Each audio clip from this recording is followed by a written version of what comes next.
History remembers the names of the victors, but the blood that paved the road to victory is often forgotten in silence.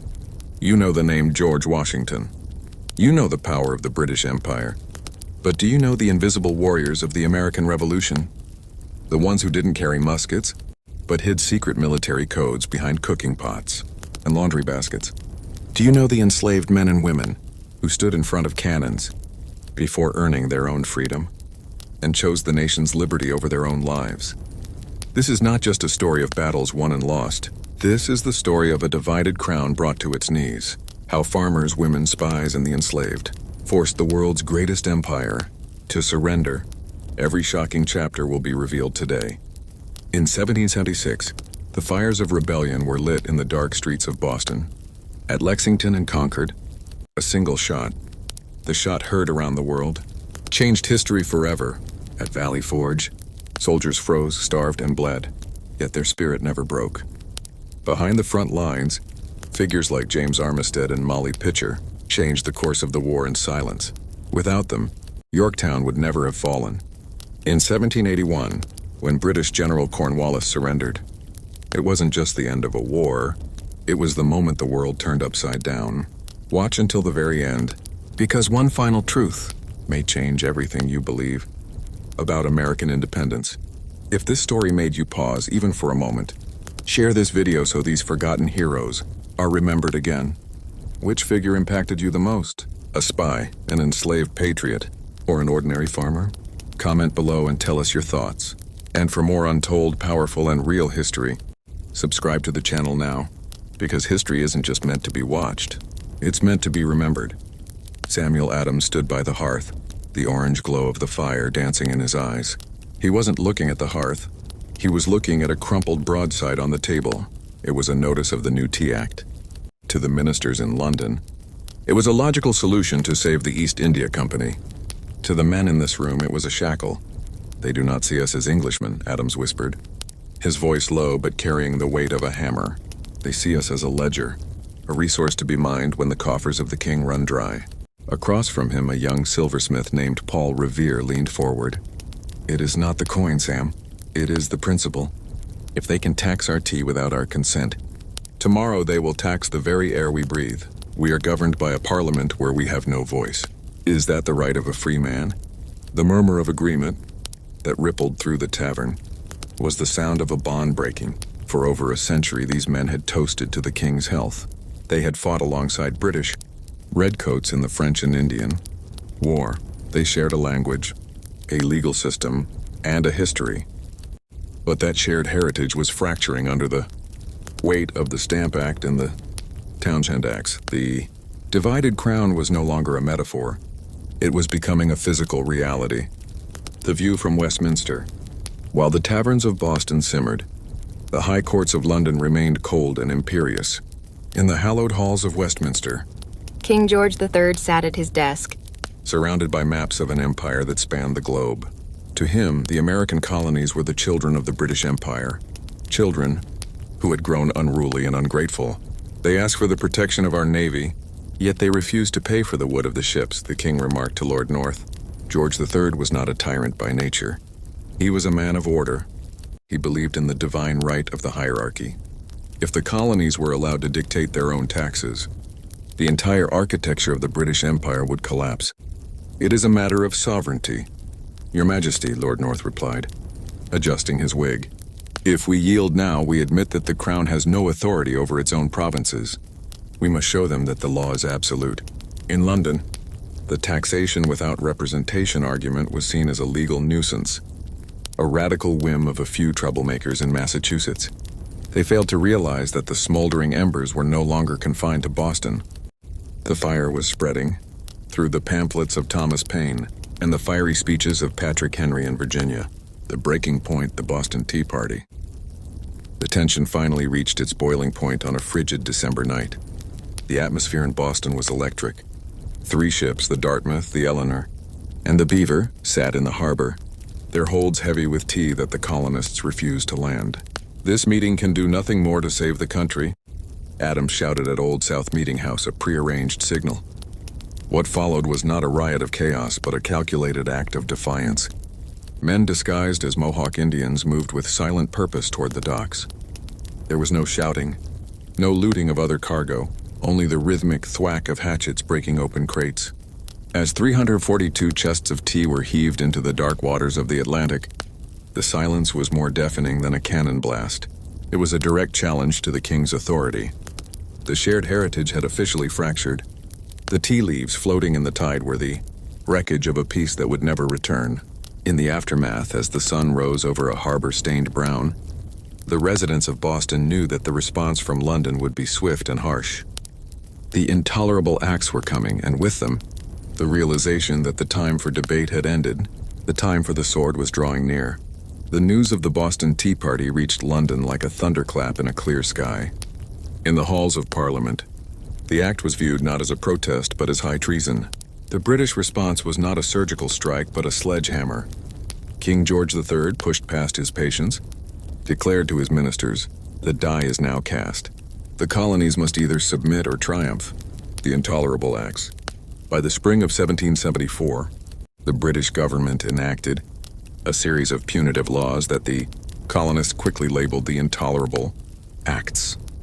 The port of Boston was closed, its lifeline strangled until the destroyed tea was paid for. The Massachusetts Charter was revoked, placing the colony under direct military rule. Most galling of all was the Quartering Act, which allowed British troops to be housed in private outbuildings and unoccupied structures.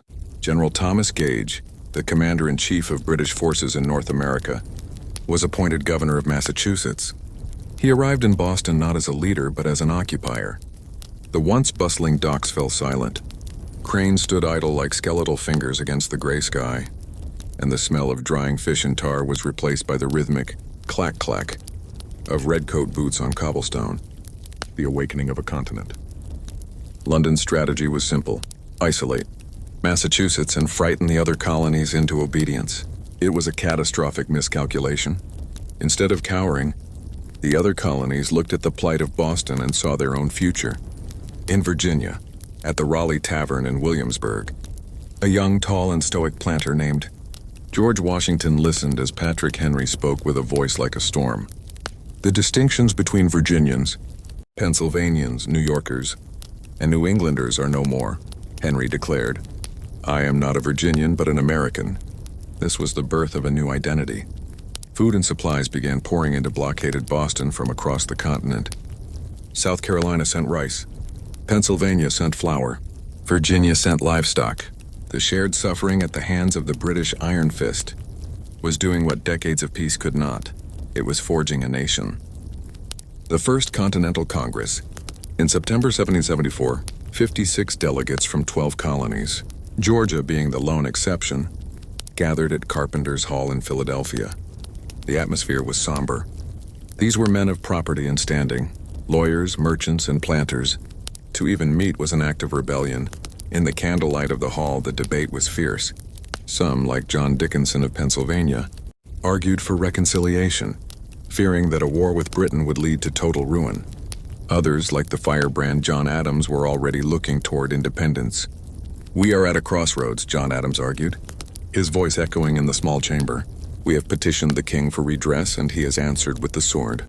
Do we wait for our homes to be burned, or do we stand together now?" The Congress did not yet declare independence, but they did something nearly as radical. They formed the Continental Association, a pact to boycott all British goods. More importantly, they advised the colonies to begin arming their militias for defensive purposes. The shadow of the Minuteman. Back in the Massachusetts countryside, the mood had shifted from political debate to military preparation. In towns like Concord and Worcester, farmers began spending their Sunday afternoons drilling with old muskets. They were Minutemen, civilian soldiers pledged to be ready at a minute's notice. They were not an army yet. They lacked uniforms, bayonets, and professional training. But they possessed a fierce, localized burning for their land. They watched the redcoats in Boston with a wary eye. Knowing that the peace was a fragile glass about to shatter, the smoldering embers were now licking at the dry wood of revolution. In Boston, General Gage was receiving secret intelligence that the rebels were stockpiling gunpowder in the inland towns. He knew he had to act. He believed that a quick, decisive seizure of these supplies would break the back of the rebellion before a single drop of blood was shed. He was wrong. By April 1775, Boston had become a pressure cooker. The city was a labyrinth of checkpoints and suspicion. General Gage, under immense pressure from London to arrest the ringleaders, finally made his move. His target was twofold: the capture of the rebel leaders, Samuel Adams and John Hancock, currently hiding in Lexington, and the destruction of the Colonial Arms Depot in Concord, the signal in the dark. On the night of April 18th, the British began their movement. They hoped for a silent departure across the Charles River, but the Sons of Liberty were watching. In the shadows of the Old North Church, a young sexton climbed the stairs of the steeple. With trembling hands, he lit 2 lanterns. It was the signal. The British were coming by sea. Across the water, Paul Revere spurred his horse into a gallop. This was not the cinematic shouting ride often portrayed in myths. It was a stealthy, desperate mission. He rode through the moonlit countryside, knocking on doors and whispering the warning to militia leaders. The regulars are coming out. The sound of his horse's hooves on the dirt. Rhodes was the heartbeat of a new nation. Behind him, church bells began to toll, not for prayer but for war. The smoldering embers had finally caught wind and the fire was moving inland. The confrontation at Lexington.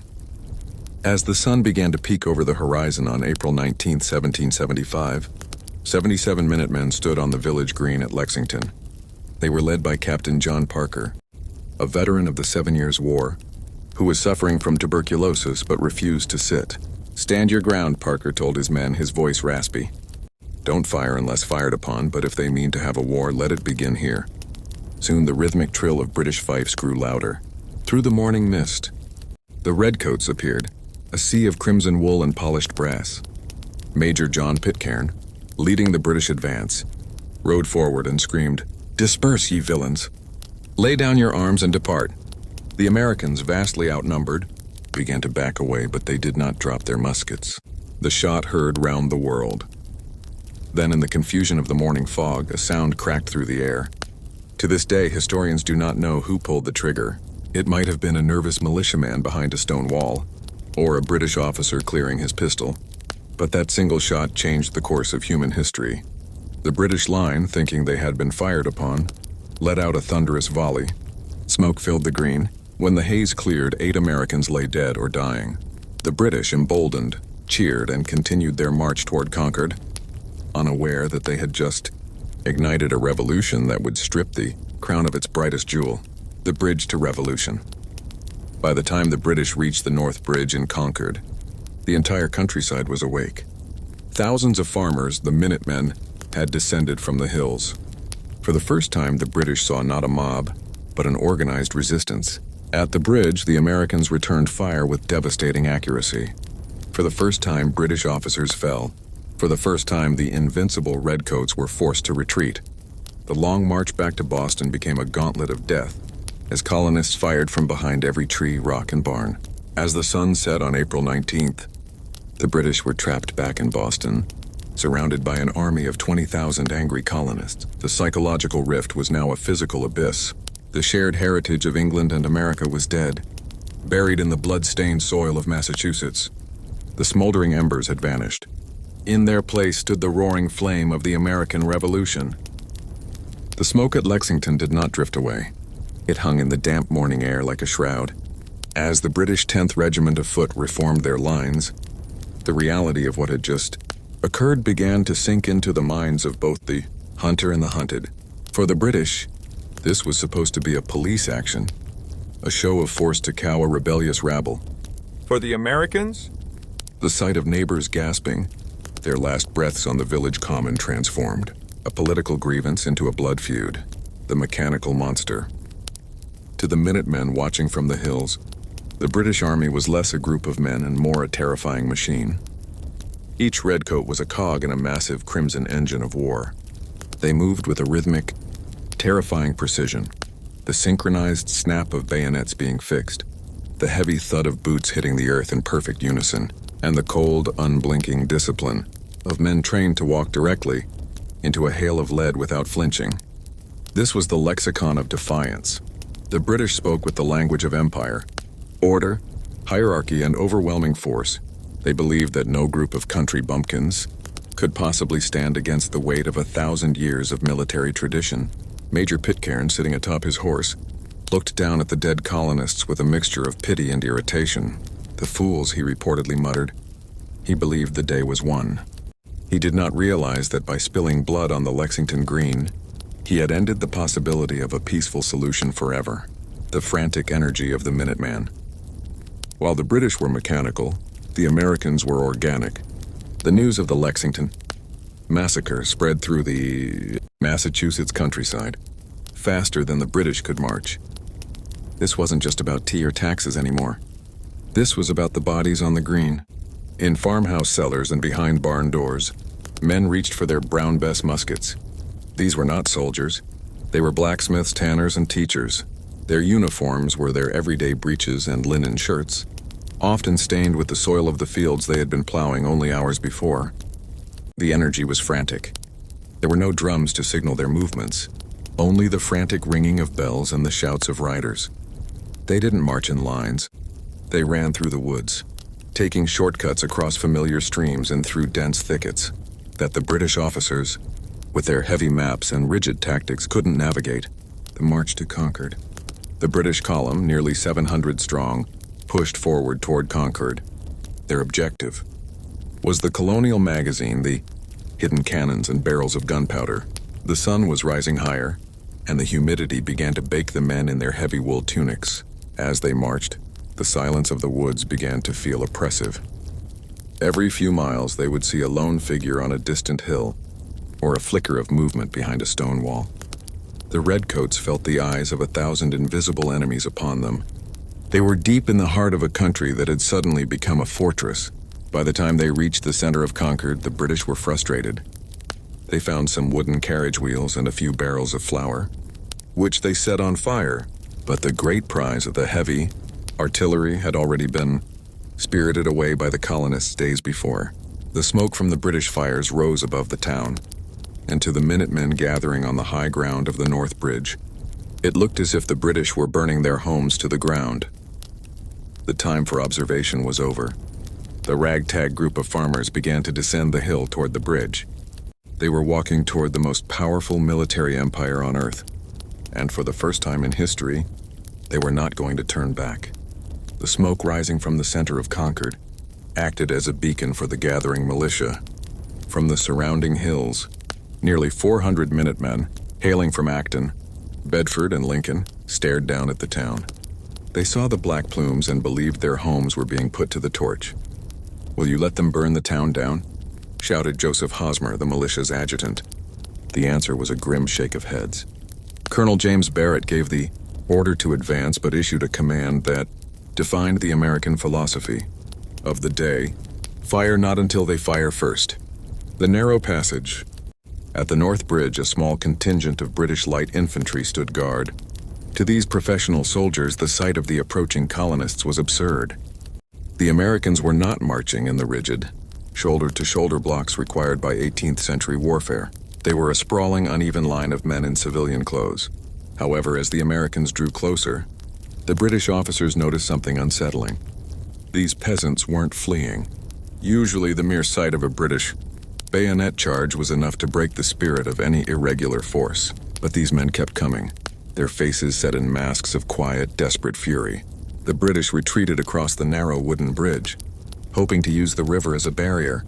They began to pull up the planks, but the Americans accelerated.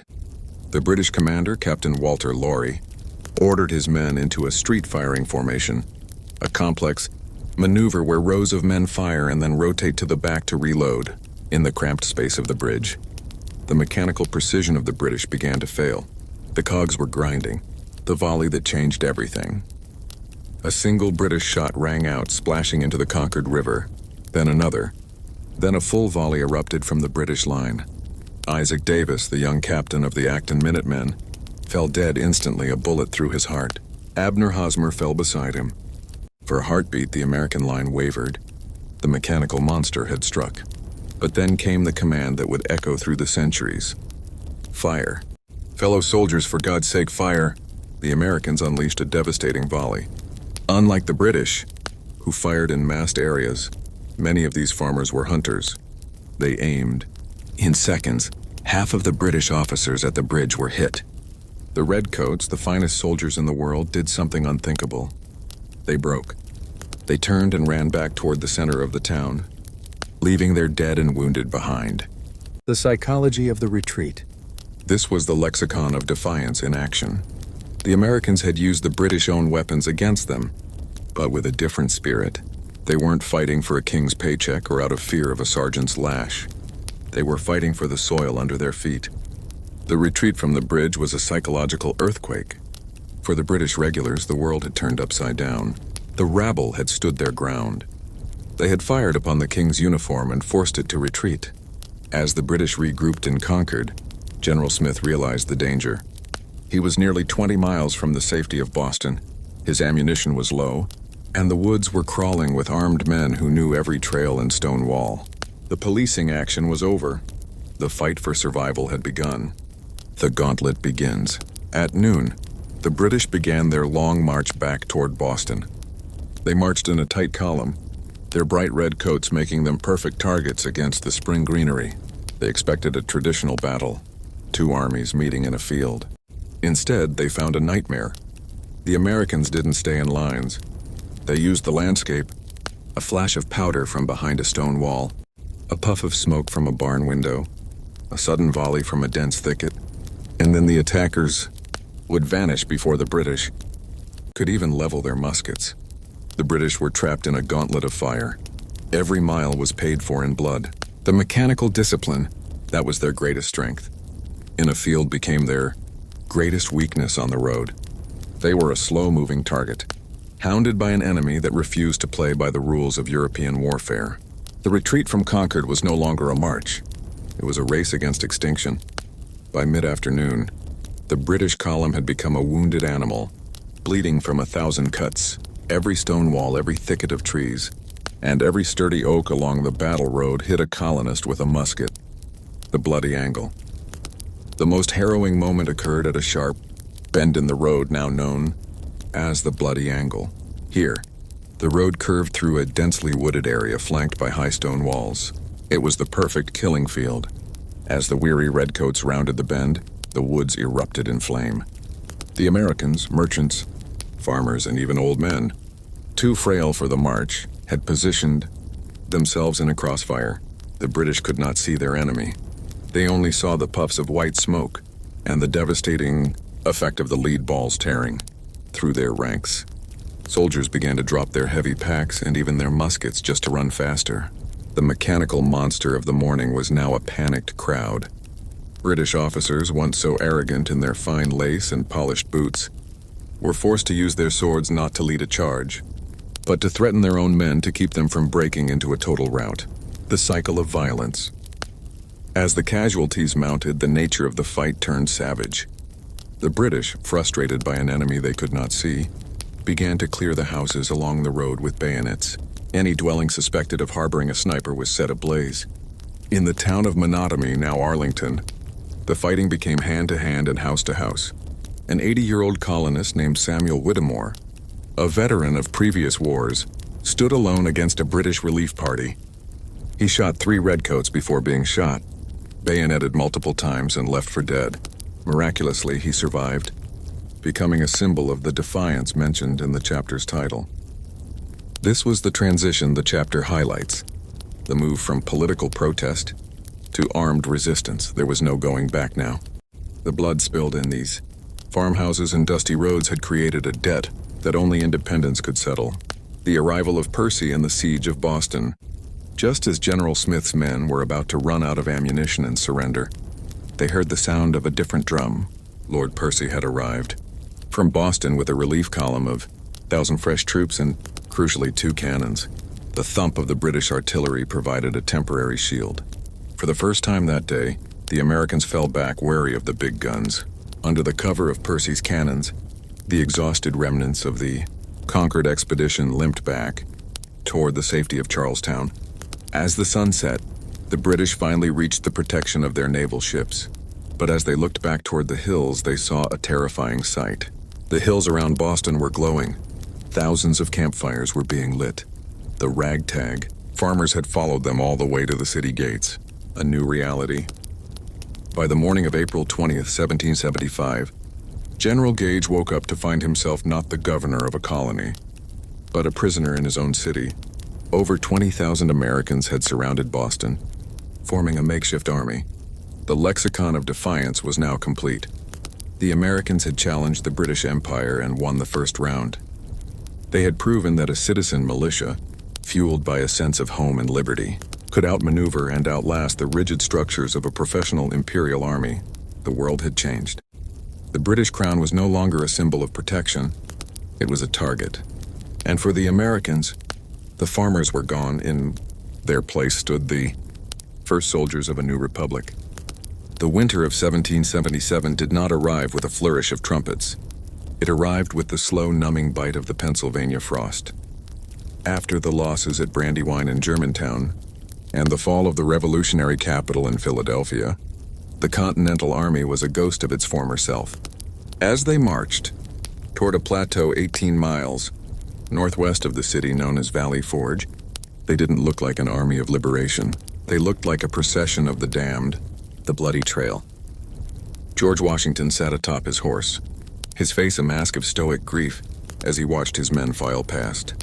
The sight was haunting. Thousands of soldiers were barefoot, their shoes having disintegrated weeks ago on the jagged, frozen roads. Where the men stepped, they left dark, crimson stains in the snow. The bloody footprints. That would become a legendary symbol of American sacrifice. For an American audience, this is the moment the war changed from a fight for rights to a fight for existence. There was no glory here. There were no cheering crowds or waving flags.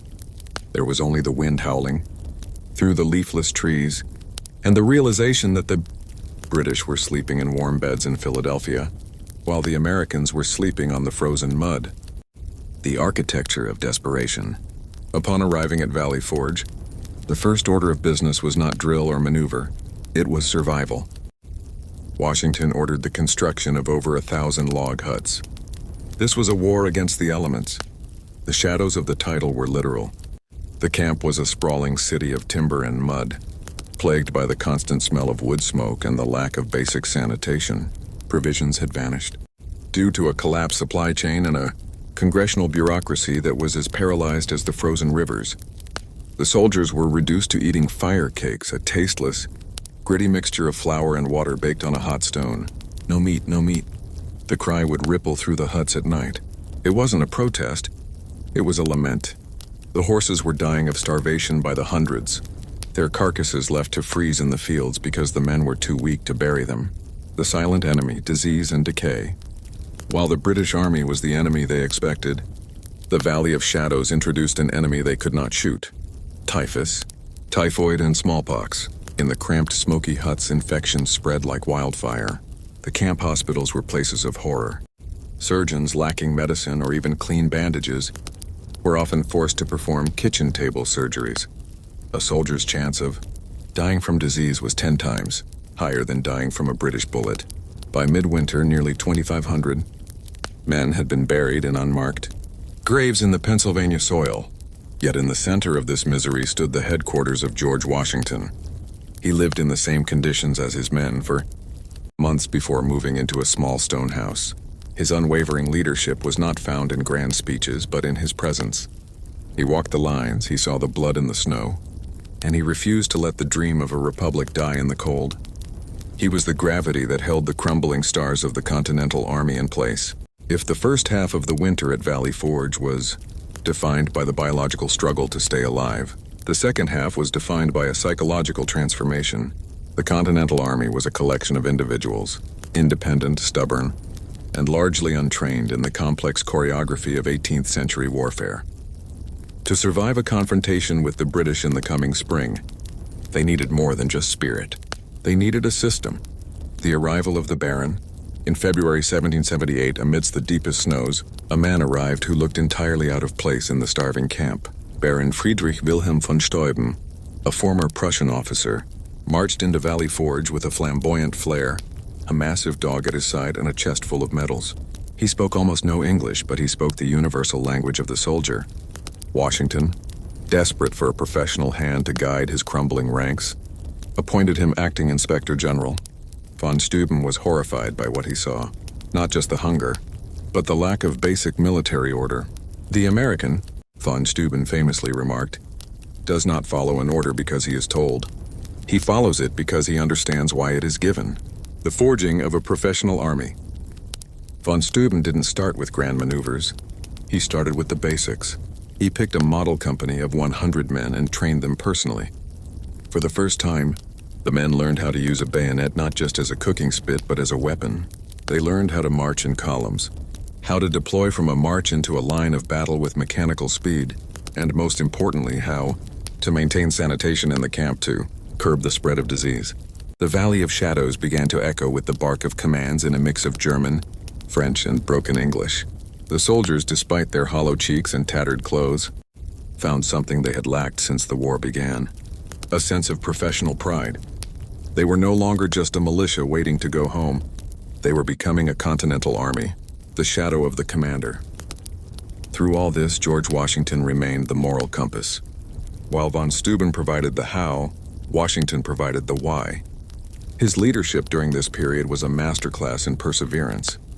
He spent his days writing frantic letters to a stagnant Continental Congress, pleading for the supplies his men deserved.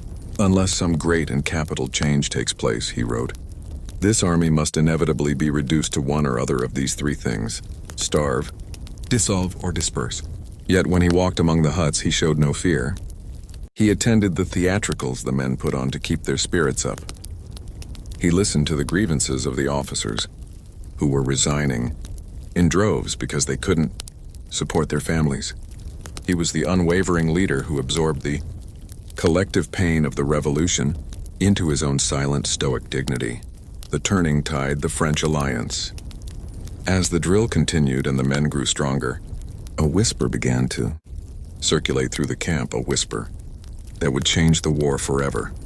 News arrived from across the Atlantic that Benjamin Franklin had succeeded in Paris.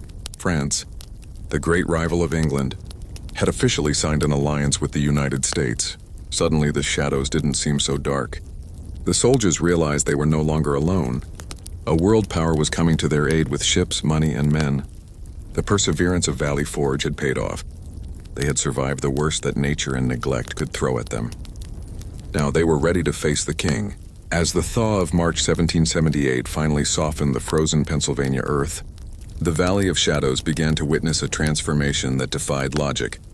By all accounts, the Continental Army should have ceased to exist. Yet as the green buds appeared on the trees, the men who emerged from the smoke-stained log huts were not the same broken souls who had limped into camp in December, the spirit forged in steel. The misery of the winter had acted as a filter. Those who were weak of heart had deserted. Those who remained had been forged by fire and ice.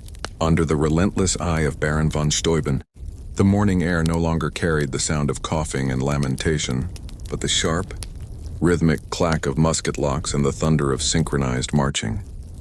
The American audience often views Valley Forge as a place of suffering, but for the soldiers it was their true birth. They had learned the lexicon of defiance in a new way. They now possessed the discipline of the British redcoat, but they retained the fierce, individualistic fire of the American rebel. They were now a new model army, the May Day celebration. On May 6, 1778, the camp erupted in a different kind of energy. The news of the French alliance was officially celebrated. Washington ordered a grand feu de joie, fire of joy. Thousands of soldiers lined the hills of Valley Forge. On a single signal, a running fire of musketry rippled from one end of the line to the other. A perfect, continuous wave of sound that would have been impossible just 3 months prior. It was a display of professional precision that moved Washington to tears. To him, the price of perseverance had been paid in full. The shadows had been chased away by the bright promise of international support and domestic discipline. The march out toward Monmouth. In June, word reached Washington that the British were abandoning Philadelphia. Fearing the arrival of the French fleet, the British began a retreat toward New York. Washington did not hesitate. He ordered the army to break camp. As the soldiers marched out of Valley Forge, they looked back at the rows of huts and the thousands of graves they were leaving behind. They were leaving a part of themselves in that valley, but they were carrying a new identity forward. They caught the British at Monmouth Courthouse. In the blistering heat of June, the two armies clashed in one of the longest battles of the war. The British expected the Americans to break and run as they had in years past. Instead, they were met by disciplined lines that refused to budge. The Americans traded volley for volley, bayonet for bayonet. When the sun went down at Monmouth, the British withdrew under the cover of darkness. The battle was technically a draw, but the message was clear. The Continental Army was now an equal match for the finest regulars in Europe. The emotional legacy. Valley Forge remains the emotional heart of the American story because it proved that the Revolution was not won by brilliant maneuvers alone, but by the sheer stubborn refusal to give up. The price of perseverance was 2,500 lives lost to the cold and disease. But the result was a nation that knew it could survive the darkest of nights. The Valley of Shadows had become the cradle of victory under Washington's unwavering leadership. A ragtag collection of rebels had entered the winter as a mob and exited as the guardians of a new republic. For the American audience, the revolution is often painted in binary colors, the heroic patriot in blue and the oppressive redcoat, but the historical reality was far more fractured. As the war dragged into its middle years, the colonies became a mosaic of conflicting devotions. It is estimated that nearly one-third of the population remained loyal to the crown, the Loyalists or Tories, who saw the rebellion not as a glorious quest for liberty, but as a chaotic betrayal of the legal order. The dinner table frontline. Nowhere was the brothers at war, theme more literal than in the household of Benjamin Franklin. While Benjamin was in Paris securing the alliance that would save the revolution, his own son, William Franklin, remained the royal governor of New Jersey. William did not see his father as a visionary. He saw him as a traitor to the king who had granted their family status and wealth. Their letters, once filled with scientific curiosity and familial love, turned into vitriolic debates over the nature of duty. This was the American tragedy in miniature. A father and son who would never speak again, their bond severed by a political line drawn in the sand. The psychology of loyalty. Why did they stay loyal? For many, it was not a love of tyranny, but a fear of anarchy. In the 18th century, the British Empire was the symbol of stability, the rule of law, and the greatest economy on earth, too. A merchant in New York or a wealthy planter in Charleston, the Sons of Liberty looked less like founding fathers and more like a lawless mob. "I would rather be governed by one tyrant 3,000 miles away," went a common Loyalist refrain, "than by 3,000 tyrants not 1 mile away." These were not villains in the traditional sense. They were men and women who believed that the American colonies were part of a grand British civilization. They viewed the Declaration of Independence as a suicide note for the American economy and a violation of their religious oaths to the king, whom they viewed as the divinely appointed head of the church. The neighbors watch. In small towns from Connecticut to the Carolinas, the atmosphere turned toxic. Long-standing friendships evaporated overnight.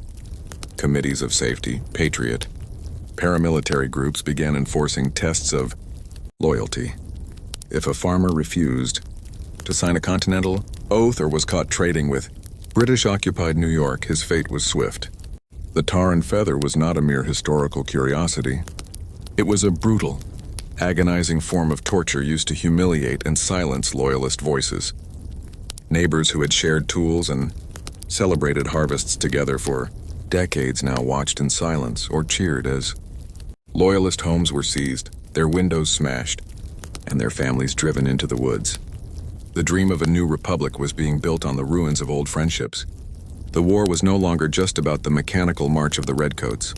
It was about the suspicious glance of a neighbor over a stone wall. The smoldering embers of Chapter 1 had become a wildfire that was consuming the very social fabric of the colonies.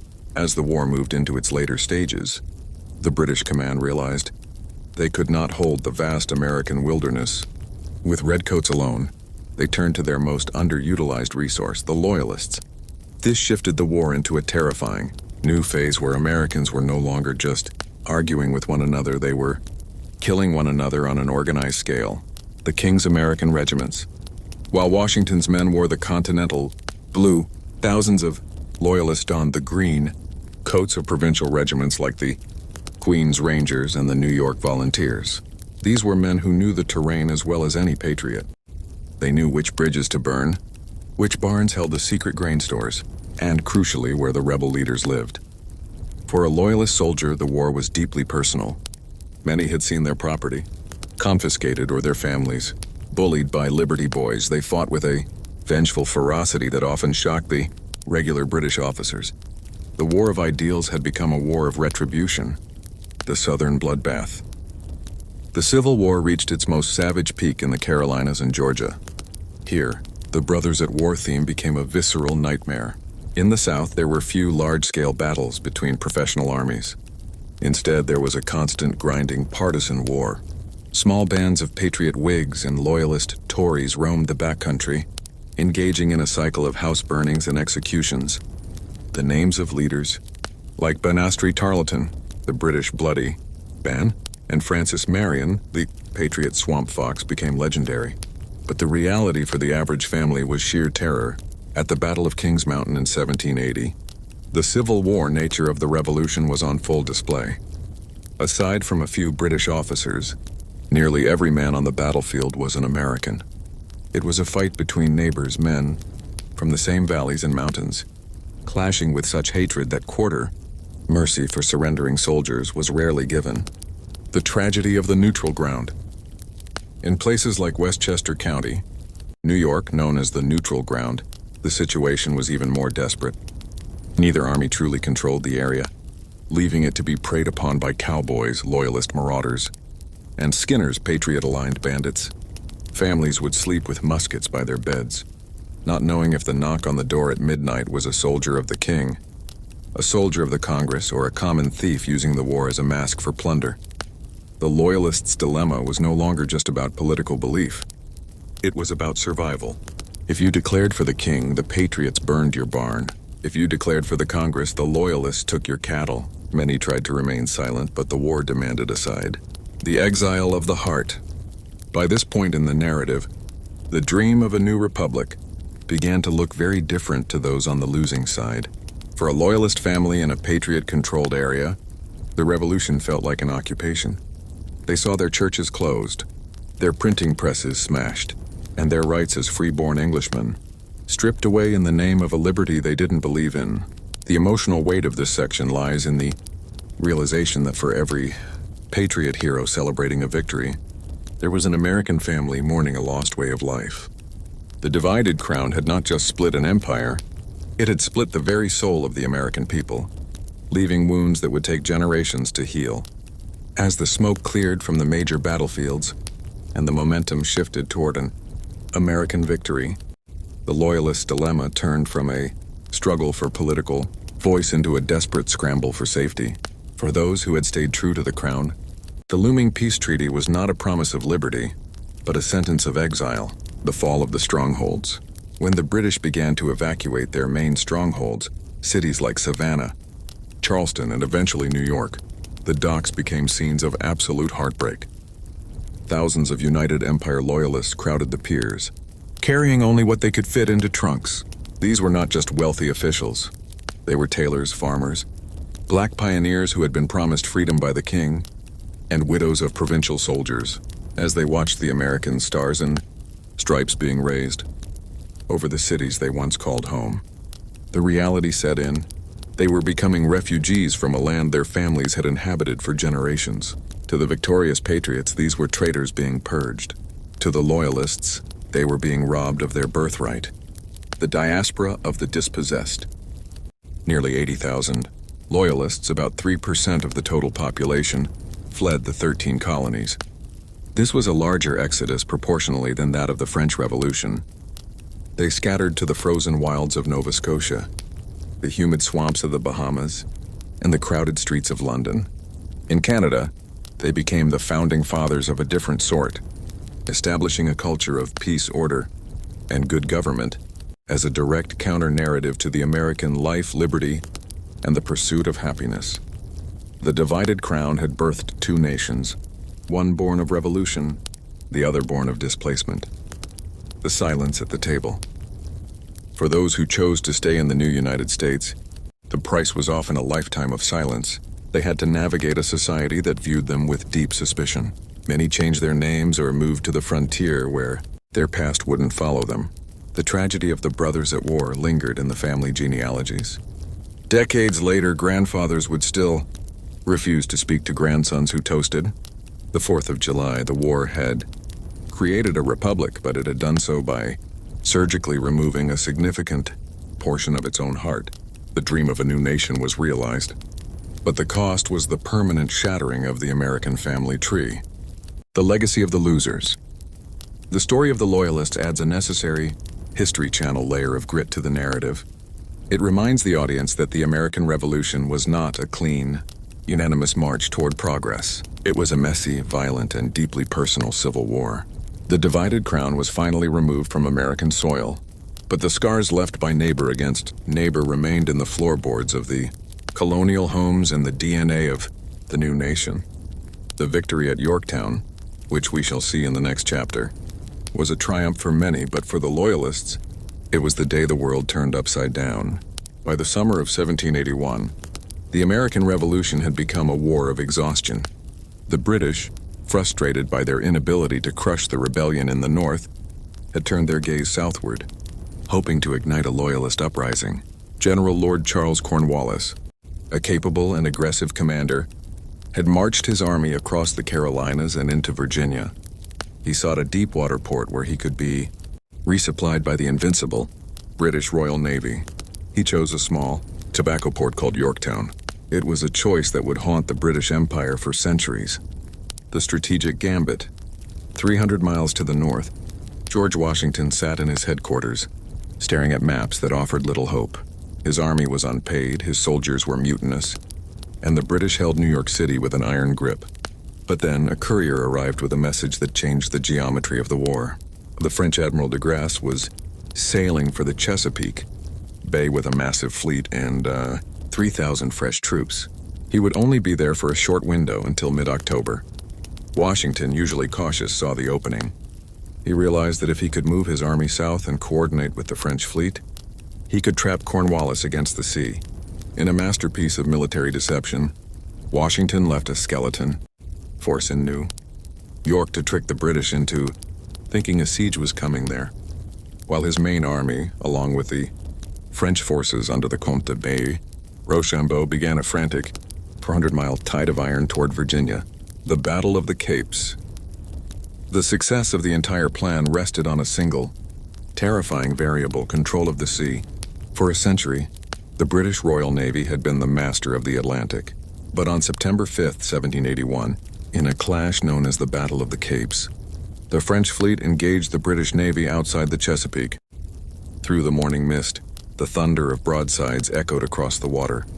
It was a tactical stalemate, but a strategic masterpiece for the Allies. The British fleet, battered and unable to break the French line, withdrew to New York.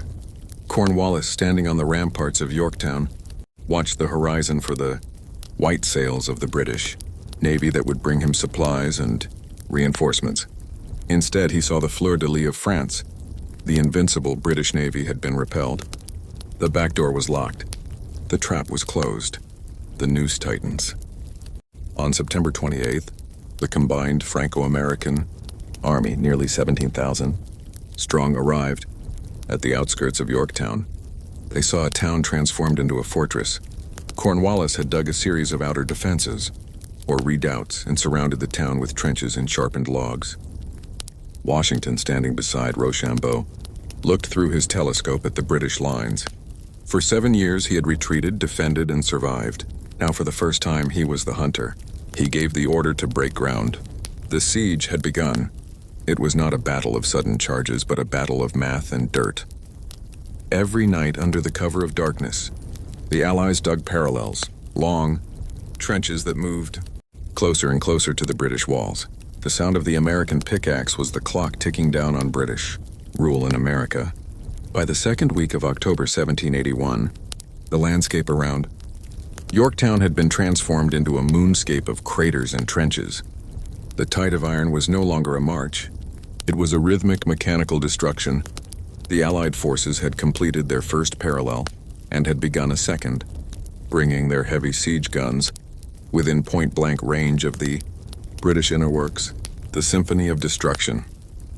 Washington himself fired the first American siege gun. As the heavy iron ball smashed into a British house in Yorktown, it signaled the beginning of a relentless bombardment. For days and nights, the air was never silent. The French Gribeauval cannons, the most advanced artillery in the world, pounded the British positions with surgical precision. Inside Yorktown, the conditions were hellish. Cornwallis's men were trapped in a shrinking circle. The town's buildings were reduced to skeletal ruins. The British soldiers, many of whom were veterans of the brutal southern campaigns, were forced to dig caves into the sandy bluffs of the York River to escape the exploding shells. Disease, particularly smallpox and camp fever, began to do the work that the cannon started. The claustrophobic pressure mentioned in the subtitle was a physical weight, a sense that the very earth was being reclaimed by the Allied shovels. The obstacle redoubts 9 and 10. To complete the second parallel and bring the war to a close, Washington had to seize two vital British outer defenses. Redoubts 9 and 10, these were fortified. Earthworks bristling with cannons and abatis, sharpened logs pointed outward like the quills of a porcupine. On the night of October 14th, Washington ordered a daring midnight assault. To ensure the element of surprise, he gave a terrifying command. The soldiers were to unload their muskets. There would be no firing. This was to be a battle of cold steel and silence. Hamilton's moment. The attack on Redoubt 10 was led by a young, ambitious colonel named Alexander Hamilton. For years, Hamilton had served as Washington's aide-de-camp, a pen-pusher desperate for a command and a name. Now, under a moonless sky, he led 400 light infantrymen toward the British walls. The Americans did not wait for the sappers to cut through the abatis. They used their bare hands to pull down the sharpened logs and scrambled over the dirt walls. The British, startled by the silent rush of men, shouted, "To arms! To arms!" But it was too late. Hamilton's men surged over the parapet with bayonets fixed. The fighting was brief, savage, and desperate, a lexicon of defiance written in the dark. Simultaneously, the French, under Colonel Wilhelm of the Royal Dupont, stormed Redoubt 9 with equal ferocity. Within 30 minutes, both strongholds had fallen. The Allied trenches were immediately extended to include the captured redoubts. The noose was now tight enough to strangle the British army. The storm and the silence. Cornwallis, realizing his lines were shattered, attempted a desperate breakout. On the night of October 16th, he tried to ferry his army across the York River to Gloucester Point, hoping to march north to safety. But as if the very heavens had declared for the Republic, a violent squall blew in. The small boats were tossed like toys. The crossing was aborted. The next morning, as the sun rose over a smoking, battered Yorktown, the Allied cannons prepared for a final, devastating barrage that would likely have wiped the British army from the face of the earth. But before the first fuse could be lit, a small figure appeared on the British rampart. It was a lone drummer boy in red, accompanied by an officer waving a white handkerchief. The drumbeat was lost in the wind at first, but as the Allied officers listened, the rhythm became clear. It was the parley, the call for a ceasefire. The tide of iron had stopped. The world sat in a stunned, ringing silence. Part 1. The silence of the guns and the ink of peace. The surrender at Yorktown on October 19, 1781, was a military ending, but it was not yet a political reality. As the British redcoats marched out to the tune of "The World Turned Upside Down," a strange, heavy silence fell over the American colonies. For 7 years, the rhythm of life had been dictated by the march of armies and the fear of invasion. Now, for the first time, a new question hung in the air. What happens tomorrow? The limbo of liberty. While George Washington's victory was decisive, the British still held New York City, Charleston, and Savannah. King George III, initially stubborn and furious, wanted to continue the war. He viewed the loss at Yorktown as a mere setback in a global conflict against France and Spain. However, the British public and Parliament were exhausted. The national debt of Great Britain had skyrocketed, and the American problem had become a drain that threatened the stability of the entire empire. In the colonies, the new horizon began with a period of anxious waiting. The Continental Army remained in the field, unpaid and restless.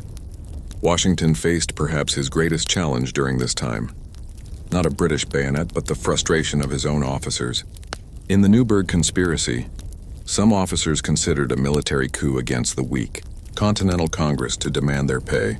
Washington's legendary Newburgh address, where he donned spectacles and admitted he had grown gray in the service of my country, quelled the rebellion. It was the first great act of a republic, the subordination of military power to civilian law. The Treaty of Paris, 1783, the war officially ended not on a battlefield, but in a quiet hotel in Paris. The American negotiating team, Benjamin Franklin, John Adams, and John Jay, proved to be as brilliant in the War of the Pens as Washington was in the War of the Swords. They played a dangerous game of high-stakes poker, maneuvering between their French allies who wanted to keep America weak and dependent, and the British who wanted to salvage what they could. The resulting Treaty of Paris was a stunning triumph. Great Britain formally recognized the United States as a free, sovereign, and independent nation. Even more shocking was the boundary. The British ceded all territory between the Allegheny Mountains and the Mississippi River, doubling the size of the new nation overnight. The final departure. On November 25, 1783, the last British troops evacuated New York City. As the sails of the Royal Navy disappeared over the horizon, the divided crown was finally severed from the American shore. Washington rode into the city to a hero's welcome, but the weight of the new horizon was visible in his eyes. The 13 colonies were no longer colonies, but they were not yet a United States. They were 13 small, jealous, and bankrupt entities held together by a fragile treaty. The gunpowder was gone. Now came the much harder task of the law. Part 2, the fragile experiment. The years following the war, the critical period, were defined by a struggle for identity. The first American government, under the Articles of Confederation, was intentionally weak. Having just escaped the tyranny of a king, the founders were terrified of creating a new central power, a continent in chaos. By 1786, the dream of liberty was on the verge of collapse. Without a strong central government, the states began their own trade wars. New York taxed wood from Connecticut. Pennsylvania and Virginia squabbled over borders. The national currency was worthless. Not worth a continental became a common phrase. The crisis reached a breaking point with Shays' Rebellion in Massachusetts, where debt-ridden farmers took up arms against their own government. To the world watching from Europe, it seemed the American experiment was failing. The new horizon looked like a descent into anarchy. The miracle at Philadelphia. In May 1787, 55 delegates gathered in the same hall in Philadelphia where the Declaration of Independence had been signed. Their goal was to revise the Articles, but they quickly realized they needed a total reinvention. The Constitutional Convention was a battle of ideas. How do you balance the power of the large states against the small? How do you protect individual liberty while maintaining national order? Through a series of great compromises, they drafted a document that was entirely unique in human history, a written constitution that divided power between 3 branches of government, ensuring that no single man could ever wear a crown on American soil. Shutterstock. We the people.